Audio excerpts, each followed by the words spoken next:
Hello everyone, welcome to sleepy classes. आज हम order and ranking का पार्ट 2 करने वाले हैं। प्रीवियस क्लास में हमने सीखा था कि अगर एक ही पर्सन की पोजीशन मुझे दोनों साइड से पता हो तो मैं टोटल नंबर ऑफ पर्संस कैसे निकालता। आज इसी सीरीज को थोड़ा सा आगे बढ़ाते हैं और देखते हैं कि और किस तरीके का क्वेश्चन हमसे ऑर्डर एंड रैंकिंग में पूछा जाता है। तो आइए बिना किसी देरी के सीधा क्वेश्चन पे चलते हैं और थोड़ा सा कंसेप्ट को भी समझेंगे। तो हमारे पास जो पहला क्वेश्चन है यहाँ पर बच्चों, वो है in a row of boys A is 13 from the left hand.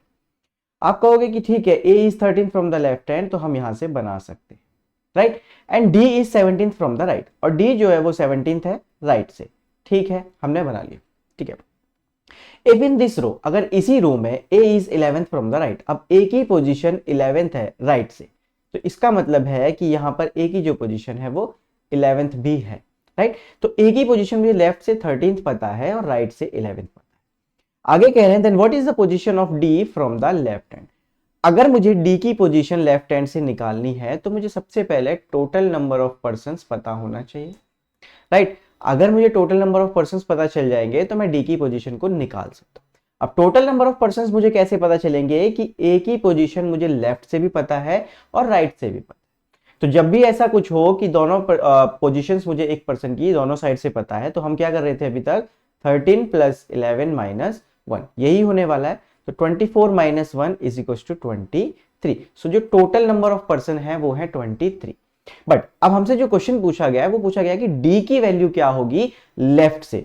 तो सिंपल हम क्या जाएंगे, 23 is equals to left plus right से हमारी 17th पोजीशन है, जो हम फॉर्मूला यूज कर रहे थे अभी तक, एल प्लस आर माइनस 1, कि अगर एक ही पर्सन की पोजीशन मुझे दोनों साइड से पता है तो मैं यही वाला यूज कर। तो 23 is equals to L plus 17 minus 1।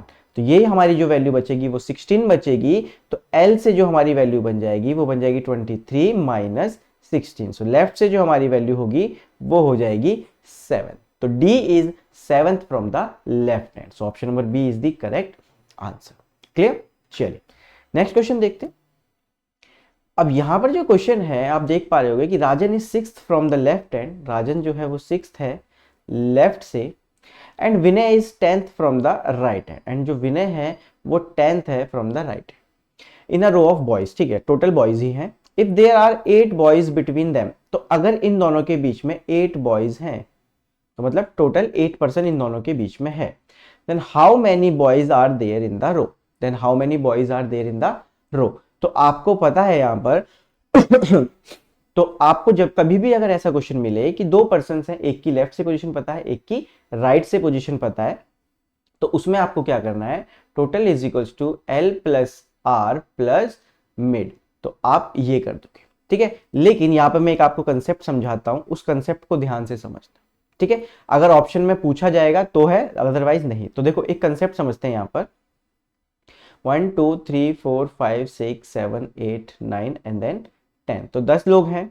मैं आपको बोलता हूं कि A is 3rd from the left hand and B is 4th from the right hand, and there are 3 person between them. तो टोटल नंबर ऑफ पर्सन मेरे पास 10 है, right. अब मैं इसी चीज को दूसरी तरीके से ही बना सकता हूँ, 3 4 5 6 7 8 9 10। मैं बोल सकता हूँ कि जो A है वो 8th from the left hand है, and B is 7th from the right hand, and there are 3 person between them. इस कंडीशन में भी मेरे जो टोटल नंबर ऑफ पर्सन हैं वो 10 हो रहे हैं, राइट। तो आपको एक चीज का ध्यान रखना है कि ओवरलैप भी हो सकता है। ऐसा भी हो सकता है कि मैक्सिमम की बात है तो ये ठीक है, बट ऐसी पॉसिबिलिटीज है कि जिस पर्सन की पोजीशन मुझे लेफ्ट से बताई गई है वो राइट हैंड के ज्यादा करीब हो, और जिस पर्सन की पोजीशन मुझे राइट हैंड से बताई गई है वो लेफ्ट हैंड के ज्यादा करीब हो। तो ऐसी कंडीशन भी आपके सामने वहां पर बन सकती है, राइट। तो ये चीजें होती रहती है। अब इन दोनों के लिए सिंपल सा एक मैं आपको फॉर्मूला बता देता हूं जो को आपको लगाना है और यूज कर लेना है, L plus R plus mid.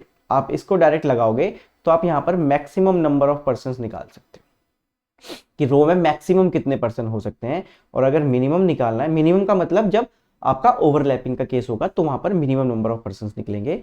तो मिनिमम अगर हमें टोटल निकालने हैं तो हम करेंगे L plus R minus mid minus 2। Minus mid और माइनस 2 इसलिए किया क्योंकि हमने मिड और जो दोनों पर्सन हैं उनको हमने दो दो बार गिना, इसलिए हम यहां पर खत्म कर देते हैं।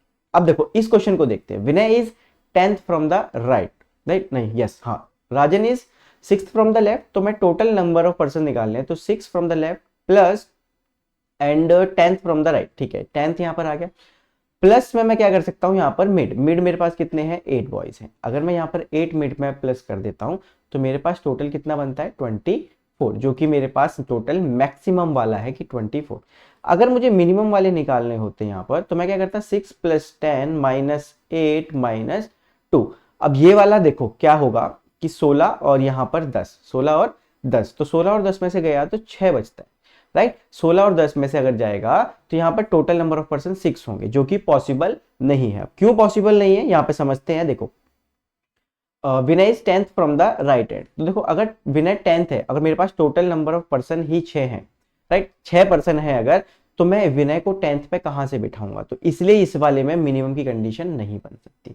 तो मिनिमम और मैक्सिमम की कंडीशन एक बार में ही दोनों क्वेश्चंस में बन सकती है। जैसे भी मैंने आपको 8 और 7 वाला बताया, उसमें ही मैं आपका क्या है मिड वाला भी हम रख लेते हैं जो कि 3 माने थे, तो इस कंडीशन में 18 बन जाएगा, राइट। तो यहां पर ये मैक्सिमम हो जाता और जो मिनिमम आ रहा था वो मेरा 10 आ रहा था, तो लेकिन यहाँ पर जो 10 वैल्यू आ रही थी वो किसी पर्सन की पोजीशन से कम नहीं थी, इसलिए पॉसिबल था। लेकिन अगर जो मेरे पास टोटल नंबर ऑफ पर्सन ही किसी पर्सन की पोजीशन से कम होंगे तो वो वहां पर पॉसिबल नहीं है, इसलिए इसका आंसर हो जाएगा ऑप्शन नंबर बी 24। ठीक है, चलिए नेक्स्ट क्वेश्चन देखते हैं। तो in a row of boys A is 15th from the left, तो ए जो है वो 15th है, and B is 4th from the right, and B is 4th from the right है। There are 3 boys between them, 3 लोग हैं इनके बीच में, A and B. C is just left of A, तो सी जो है वो यहां पर होगा, इसका मतलब सी की जो पोजीशन होगी वो 14th फ्रॉम द लेफ्ट होने वाली है। What is C is position from the right, C की क्या पोजीशन है राइट हैंड से। तो देखो अब राइट हैंड से वो कह रहा है, तो यहां पर 3% है, right.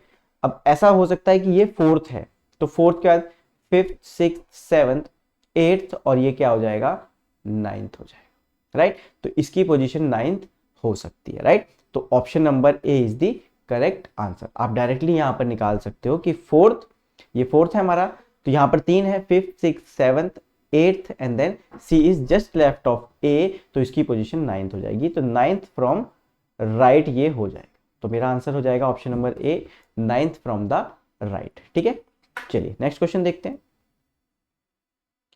Rohit is 17th from the left, ठीक है, तो रोहित 17th है from the left, and of the row of boys 29, तो जिसमें कि टोटल कितने बॉयज हैं हमारे पास 29 बॉयज हैं, तो मतलब टोटल नंबर 29 है। And Karan is 17th from the right, and Karan जो है वो 17th फ्रॉम द राइट है। In the same row how many boys are between them in the row. देखो अब यहां पर एक चीज समझना, ये वाली चीज आपको समझ में आ गई कि क्या नाम है इसका, रोहित 17th है, करण 17th है, दोनों एक राइट से 17th है, एक लेफ्ट से 17th है, और टोटल नंबर ऑफ बॉयज 29 है। अब यहां पर एक चीज समझो, अगर मैं टोटल को करूं आर प्लस लेफ्ट, मतलब right plus left plus mid, तो ये जो वैल्यू आएगी ये हमेशा ज्यादा आने वाली है इन दोनों के सम से। अगर मैं यहां पर टोटल की बात करूं तो वो हमेशा आर प्लस एल से ज्यादा आएगा, क्योंकि उसमें मिड वाला भी प्लस हुआ है। लेकिन अगर मैं दूसरे वाली कंडीशन की बात करूं तो उसमें आर प्लस एल जो है वो ज्यादा आएगा, अगर हम मिनिमम केस की बात करें, क्योंकि वहां पर माइनस मिड -2 हो जाता है, राइट। तो टोटल जो भी हमारा लेफ्ट प्लस राइट होता है उसमें से माइनस मिड हो जाएगा और -2 अगर हो जाएगा तो ये जो वैल्यू है वो कम हो जाएगी, राइट। मतलब जो टोटल होगा वो हमारा क्या हो जाएगा, कम हो जाएगा इसकी वैल्यू से, राइट। तो यहां पर जब भी ये वाली कंडीशन बनेगी तो मिनिमम का केस बनेगा। अब यहां पर आप चेक कर पा रहे हो कि 29 बॉयज हैं और इन दोनों का सम ही 34 हो रहा है, राइट। तो अगर सम ज्यादा हो रहा है, दोनों का सम ज्यादा हो रहा है, तो इट मींस कि मिनिमम का केस यहां पर लगने वाला है। तो मिनिमम का अगर यहां पर केस लगने वाला है तो हम डायरेक्टली मिनिमम वाला फॉर्मूला यूज कर सकते हैं कि total is equals to L plus R minus mid -2, right. So left और राइट की हमारे पास पोजीशन 17 है, तो 17 + 17 माइनस मिड का मुझे निकालना है, राइट -2। अब मुझे टोटल भी गिवन है कितने 29, सो टोटल की जगह पे हम यहाँ पर 29 रख देंगे। तो ये कितना हो गया मेरे पास 34 और ये माइनस हो जाएगा तो 32 हो जाएगा। तो 29 - 32 is equal to minus mid, तो माइनस से माइनस कैंसिल हो जाएगा हमारा, जो यहाँ पर -3 बनेगा। तो मिड में हमारे पास कितना आंसर आ जाएगा, option number A 3 is the correct answer. I hope कि आपको ये कंसेप्ट भी समझ में आया होगा, जैसे आपको ऑर्डर एंड रैंकिंग 1 में आपको समझ में आई थी चीज़ें, ऐसे ही सेम आपको ऑर्डर एंड रैंकिंग 2 में भी चीज़ें समझ में आई। तो ये जो क्वेश्चन है ये आपका होमवर्क है, जैसे कि आपने प्रीवियस क्लास में भी आपके आंसर्स किए थे, आई अप्रिशिएट। एंड वो जो 12 आंसर है वो बिल्कुल सही है, तो आप इसका भी आंसर करें यहाँ पर, और इसका भी कमेंट करके बताएं कि इसका आंसर क्या बनने वाला है। और सी सेट का क्रैश कोर्स जैसे कि आप जानते ही हैं, आई होप कि अब तक आपने अवेल भी कर लिया होगा। अगर आपने अवेल नहीं किया है तो इसको जल्दी से जल्दी अवेल करें, क्योंकि ये आपके सी सेट के लिए बहुत ही इंपॉर्टेंट है और आपके लिए बहुत यूज़फुल होगा, क्योंकि इसमें हमारी जो क्लासेस हैं हमने ट्राई किया है कि 50 आवर्स से कम में ही आपका कोर्स जो है वो कंप्लीट किया जाए, आपको लाइव लेक्चर्स दिए जाएँ और डेली प्रैक्टिस शीट भी यहाँ पर कराई जाए। तो मिलते हैं बच्चों अगली क्लास में, तब तक अपना ध्यान रखें एंड कंसिस्टेंटली प्रिपेयर करते रहें। Thank you.